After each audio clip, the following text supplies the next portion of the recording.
Before taking off, the American leader stopped by the Seoul National Cemetery, the resting place for many of the fallen soldiers from the Korean War. Silencing the initial concerns and voices of opposition, Trump seems to have left a lasting impression and helped improve relations with the Moon Jae-in administration. Kwon Jang-ho tells us more. Before leaving for Beijing on Tuesday, President Donald Trump visited the Seoul National Cemetery to honor those who had died in the Korean War. The U.S. leader and First Lady laid a wreath at the memorial tower before carrying out a traditional incense burning ritual. The couple also signed the guestbook, leaving a message saying, "We honor the fallen heroes that lie here. Your sacrifice will always be remembered." President Trump was only in South Korea for just over 24 hours, but it had been a packed schedule, including meetings with President Moon Jae-in, a welcoming ceremony, a state banquet, and a visit to the U.S. military base Camp Humphreys.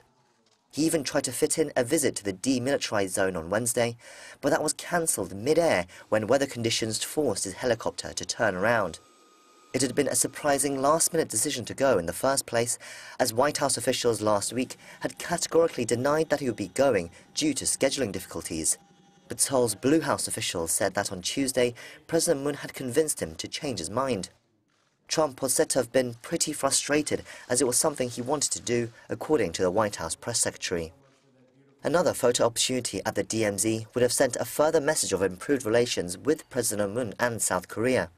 But even without it, the mood has been very positive right from the beginning when President Moon gave a surprise welcome for Trump at his first stop at Camp Humphreys, and the two shared lunch with the South Korean and US soldiers.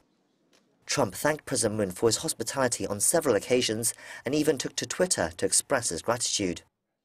Before Tuesday, there were some concerns about how well the two leaders got along, but this trip seems to have gone a long way to address that.